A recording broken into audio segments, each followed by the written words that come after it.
racing as they settle with stream time break. Quickly restart. Moving up down on the inside. Super Duper. Golden Harry comes next.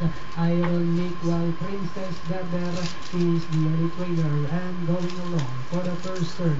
We have Golden Harry, the early leader, moving upon the outside stream time. Running 3 deep comes Iron Nick.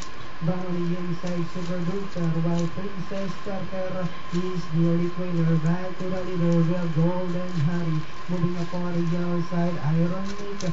His stream time in the middle, then followed over by entry number 1, Super Duper, while Princess Beber still in behind them. Past the half mile, we have Iron Nick moves up by over ahead. Golden Harry's down on the inside, and here comes stream time.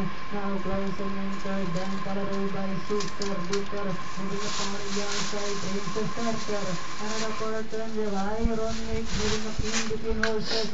Stream time driving back into Golden Harry, and they are now entering the home stretch with stream time moves up, moving upon the outside. Iron Nick, very stream time. Iron Nick parted out for the lead as they come up towards the final corner. Stream time. Iron Nick is on the outside with about 150 meters more to run. Stream time. Iron Nick is on the outside. Stream time. Iron Nick moving upon the outside, and finally it's going to be Iron Nick. Stream time. Third, Super Duper, Princess Beber, and Golden Harry.